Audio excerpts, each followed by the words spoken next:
Real estate news with real context. This is the Reality Report. Keep it real. I keep it real. I keep it real. Just keep it real. Hey, what's up, guys? It's Sam Hartman. Thanks for keeping it real estate with me here in Fort Wayne, Indiana. And today I am joined by my office manager, my best friend, the best man in my wedding, Mr. Tony Didier. Thanks for joining me today, Tony. It's my pleasure, Sam. So this episode, we are covering the past week's real estate news, the headlines, the articles, the things that I'm reading and researching on a regular basis, but want to bring to the community with some context and some clarity to make sense of kind of the clickbaity headlines, to make sense of some of the data or things that are in the news reports out there so that you can be confident real estate consumers out there. That's really the goal there, is context and clarity to instill confidence in our consumers. The very first article I want to talk about today, Tony, it is a Redfin article. It is Redfin report talking about the typical age of the first-time home buyer. Now, if you remember, National Association of Realtors did a survey at the end of 2025 where they highlighted that the average age of a first-time home buyer was 40 years old. And that article got a lot of legs going around the internet. You got a comment on that? You know what's funny is we're about 40, and I feel like when we were 25. Happy birthday, by the way, this year. We both turned 40, so. I feel like the stat when we were about 25 was that about 25-year-olds were the first-time home buyer. These people were born in the same year. I don't know how they're still just the only ones buying homes for the first time. Right. Or why we're not buying one for the second time. Right. Right. It's just weird to me to think about, like, the age keeps going up, but are these just the same people? Right. Yeah, I think there's some dissonance there.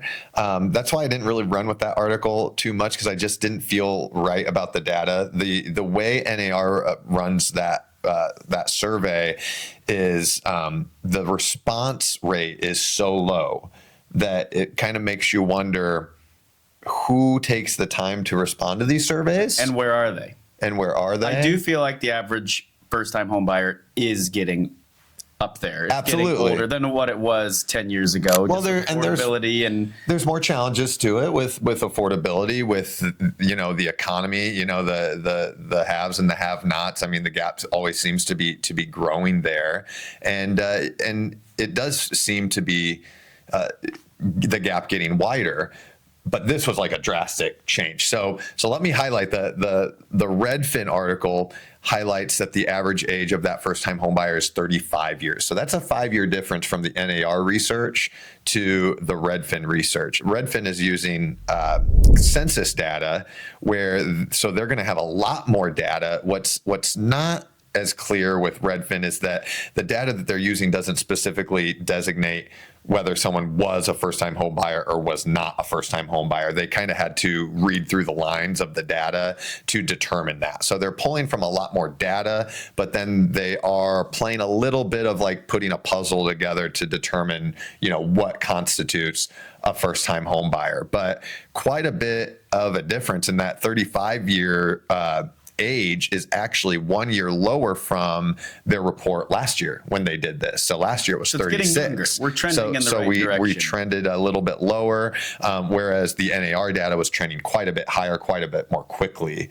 as well. So, I am super sympathetic to the challenges in the market, but part of doing these videos, part of sharing this information is to demystify some of the things in housing for buyers out there, for sellers out there.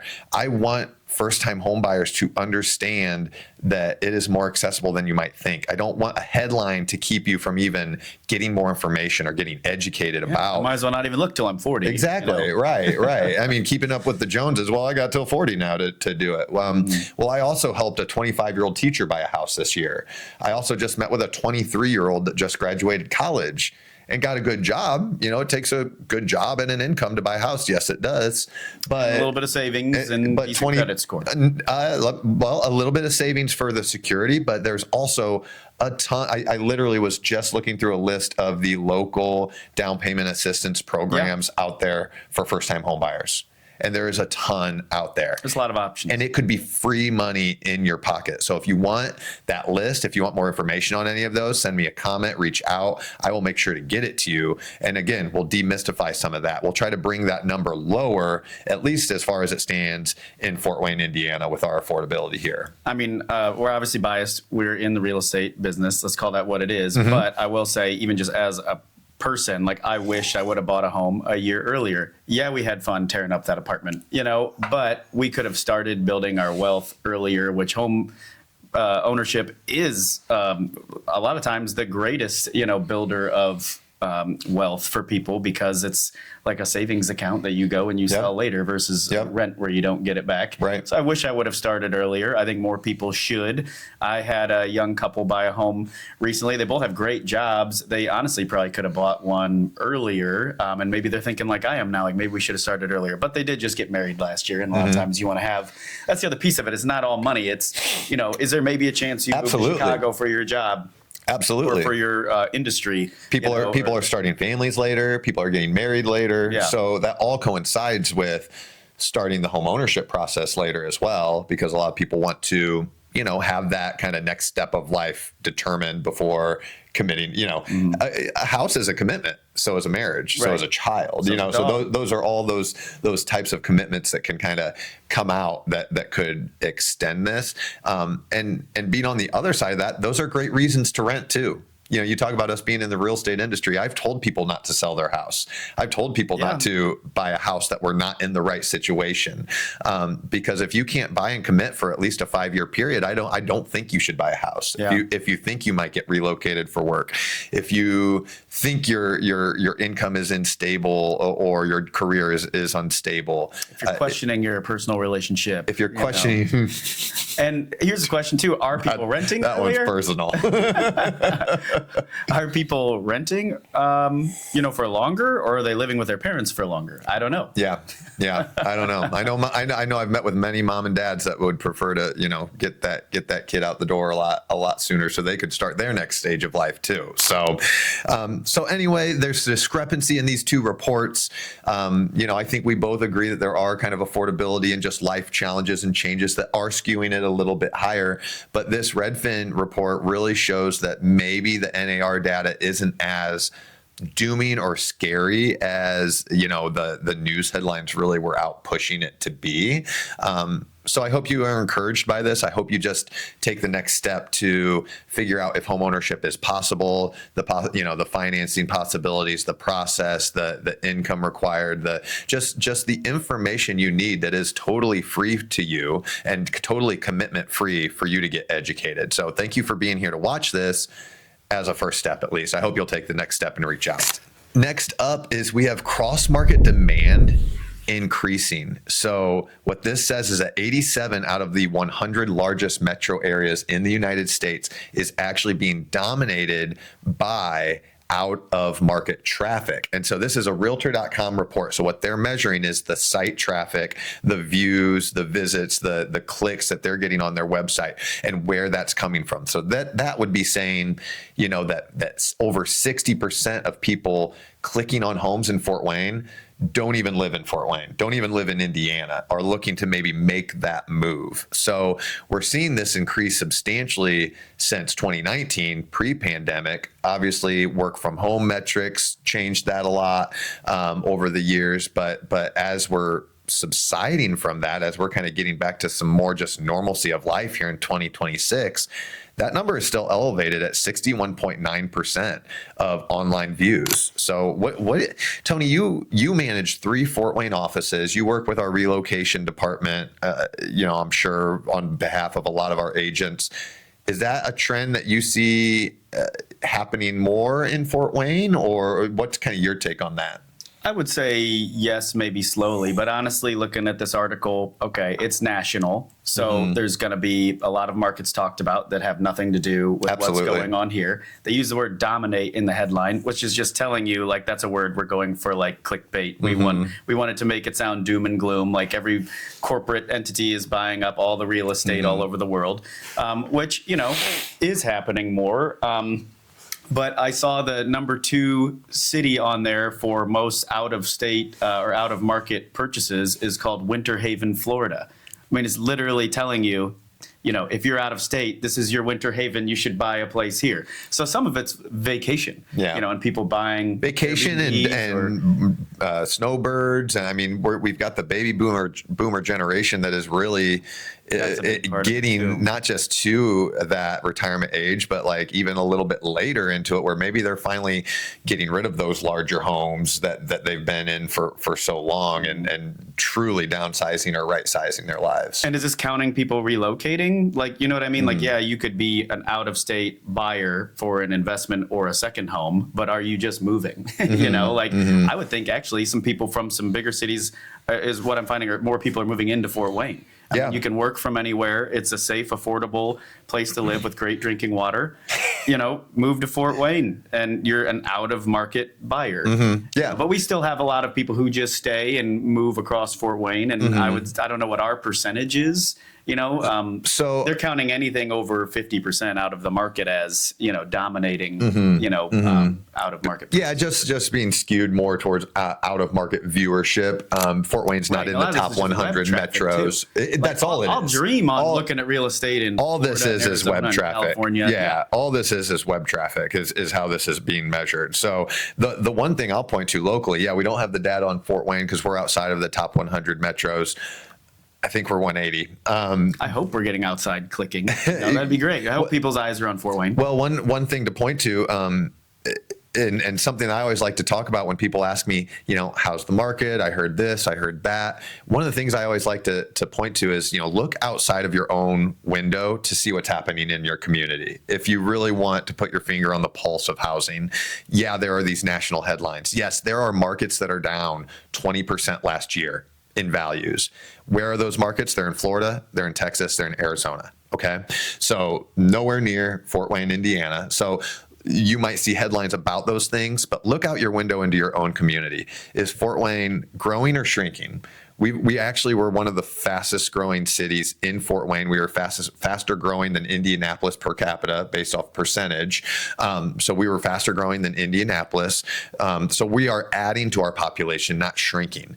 When you see population shrinking, that is concerning because it makes you wonder what's happening to employment, what's happening to your community amenities, what's happening to your tax base in a community. So as long as your community is growing, if your community is investing in itself, if your community is adding amenities versus losing amenities, these are the things you need to look to determine, how's the market. So I think Fort Wayne, in all things considered, Fort Wayne tends to be a pretty steady and conservative market, but we are doing good things. We are investing in ourselves. We are seeing We're moving in the right direction. Population growth. We are moving in the right direction.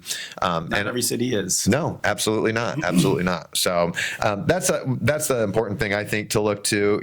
I don't think this article necessarily holds a lot of weight, but it at least for Fort Wayne, Indiana's market. But it is an interesting dynamic and trend to see that, the viewership online is coming from so far away. But, trust me, we've all been on vacation and pulled up Zillow or Realtor.com to just kind of scope out some of those vacation houses and condos that are nearby. Curious what things cost. Oh man, that's $2 Could million. we do it one day? Maybe. No, I don't know. So that's neither here nor there. I trying to keep my wife from wanting the next place at this point. The Home Price Expectation Survey is a survey of 100 economists, real estate experts, educational people in housing, and things like that. So 100 people providing their thoughts, context, and evaluation of where the market is heading. So I think this is a great indicator. Now, granted, this is a national scale, national markets. Some markets are up, some markets are down. For the most part, what happened in 2008 where the entire market was down is a pretty unique happenstance in housing. 50 years. I mean, for the most part, local housing dynamics, local housing values are more specific to the things happening locally. Fort Wayne's biggest crash was in the 80s when certain industries left Fort Wayne, and we lost a ton of jobs. So that was specific to Fort Wayne. That was specific to our market, not necessarily the entire Interest market rates as were a whole. super high then too, but also homes were $30,000. So again, the home price expectation survey is taking into account 100 different expert opinions and evaluations. And so if we look at the most optimistic projections over the next 5 years, they're saying prices will appreciate on average nationwide by 23.2%. That's the most optimistic. The most pessimistic over the next 5 years is projecting 5.6%. So still growth. You're talking the total of the years, not each year. Total of the years, Yeah. 5.6 over a 5-year period. So this breaks down into annually. 2026, 1.8% is their projection. 2027, 2.4. 2028, 2.9. So you see a little bit more growth there. I tend to agree with that because we are as we're getting out of, or at least having more time in this cycle of the rates being elevated from where they were post-pandemic. I mean, we're not going to see 3% interest rates again.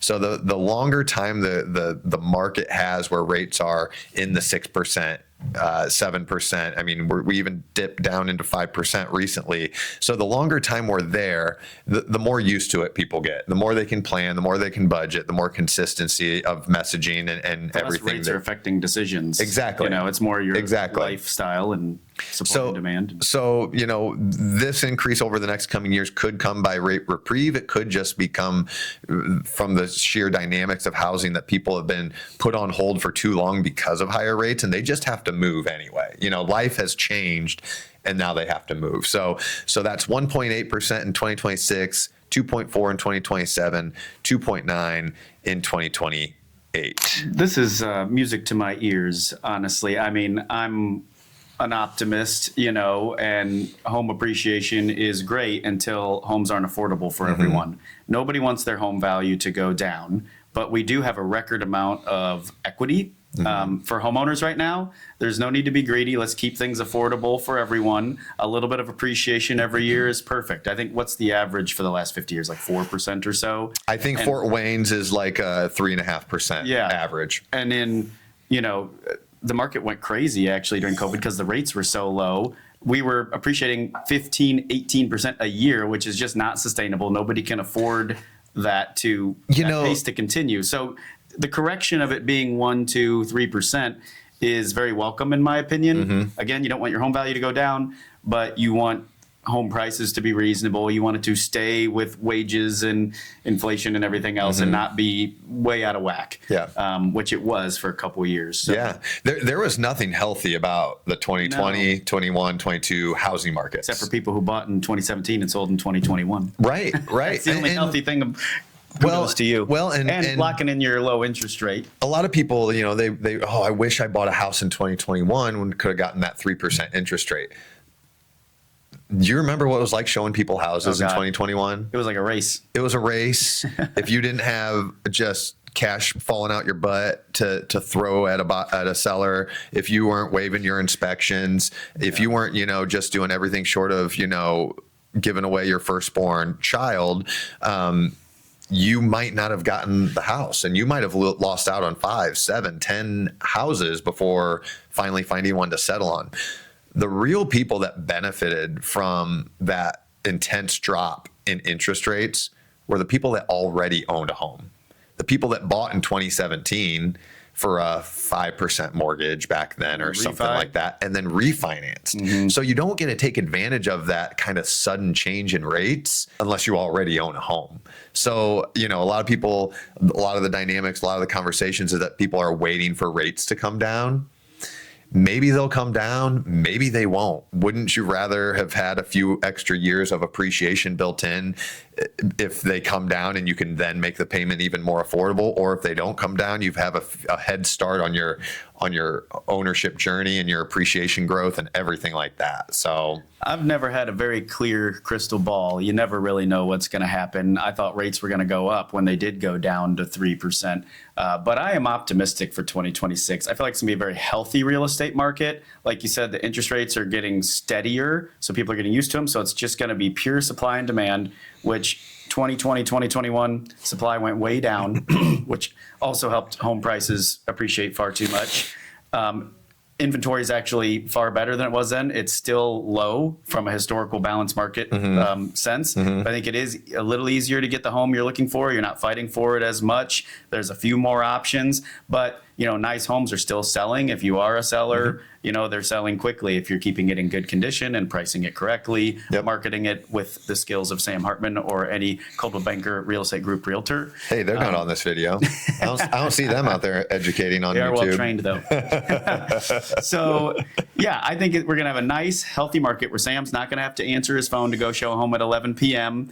You can actually maybe look at a house twice before you decide to buy it, maybe. Yeah. And people can make comfortable sales and purchases and coordinate their move too without having to give everything to the other side and live in chaos. I just met with a seller last night where we were reviewing kind of the 5 options a seller has when they're coordinating their buy and their sell.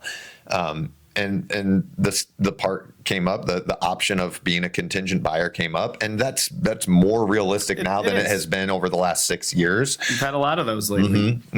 So now you need to be prepared for that. You need to, make sure you utilize the contingency to the best of your ability, because if it's taking one house longer to sell, it might take your house a little bit longer to sell too.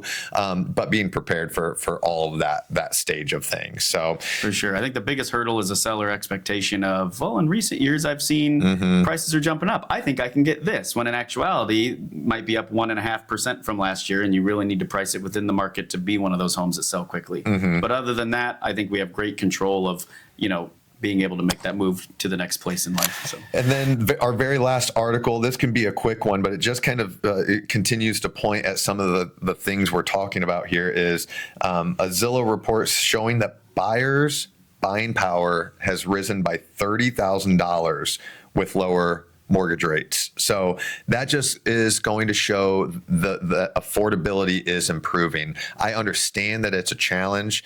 I understand that some people feel like they're not at that stage, or they might not ever even get to that stage. But we are seeing improvement. And you talked about this, Tony, with the improvement with lower, slower price appreciation. That is giving more time for wages to catch up, for incomes to improve, and the house prices are not as quick or rampant to outpace those things. So we actually saw wages increased by 4% last year, and home prices only appreciate, I think, on the national scale was about 1.8%. So that improves affordability. Last year, interest rates were in the 7%, and just recently this week, they dipped down below 6% for the first time this year. So all these things are improvements in affordability. Price is just one piece of the affordability puzzle. The other two pieces are interest rates and your incomes. So we're seeing improvements in 2 of those things, which is resulting in $30,000 of more purchasing power for buyers in today's market. Which I think correlates with what we were talking about earlier with first-time home buyer ages. I hope that's starting to turn and be on the way down slowly, just like affordability is starting to get a little bit better. It got bad with interest rates doubling. I think insurance has been going up for everyone. I think your tax assessment, the taxes you're paying on your property, have gone up for everyone. And that's uncomfortable, and it made affordability a little less. But now we're going the right direction for all the reasons you mentioned, interest rates and jobs and things like that. So hopefully it keeps improving. How many things in life does affordability actually improve? I'm still waiting for restaurants and everything to lower their prices back to where I expect to pay for a Taco Bell, meal. But well, we're going in the right direction for real estate, at least, which is a welcome thing. Right. And really those tax assessments, like when homes shot up 15, 18% in price. We're still playing catch up on those values. We're playing catch up because your house, might be worth $350 and it's tax assessed for $260 5 years ago, which is a great thing. You want your taxes to be low, but then everybody's tax bills are getting bumped and we're all ticked. And it's like, but is your home really worth that? Right. Probably is. Right. They're just catching up a little bit. Yep. But it's a bummer when your locked in 30-year mortgage payment is going up and you're like, what the heck? Yeah. I was just going to be paying the same amount and now your taxes and insurance are higher. And I think, there's a lot of talk in the White House, the State of the Union was just the other night, and there's a lot of talk about housing affordability with it being election cycle. It's a hot button topic. And I honestly, as unpopular as an opinion as this might sound, it's a gradual fix. I don't think that there's a quick fix. I don't think that there's a government policy that all of a sudden improves affordability, because I agree. we've been through rampant inflation. That's why interest rates are higher. We're trying to control inflation. And I don't want the Taco Bell prices to go up. I don't want the cocktail to be $25 next year instead of $20 this year. See what we do with our free time. Yeah. Those could be correlated. Yeah, the cocktail, not necessarily in that order. No.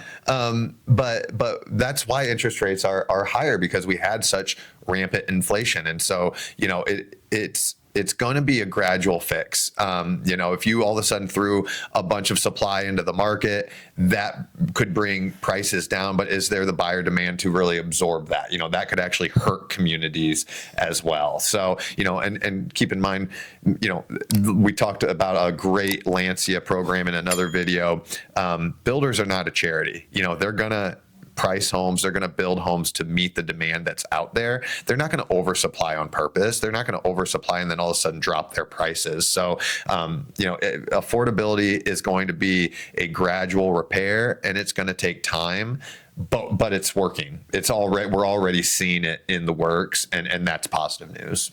Yeah. And, you don't want rates to go back down to 3%, because then, everybody's going to want to buy up these homes, and then there's going to be lower inventory, and then prices are going to be even higher. Like you said, everything just steady. Rates are ticking down so steady. I love to see it. I think that's healthy. Anytime you do get government intervention, like when COVID happened, I know obviously we all struggled through that in many different lots of ways. But to give everyone checks or give everyone freedom to not pay their mortgage or their student loans, all of a sudden, 2-3 years later, everything's super expensive. And, I think there's just unintended consequences to all this stuff, that if you just let the market take shape, everything will work out just fine.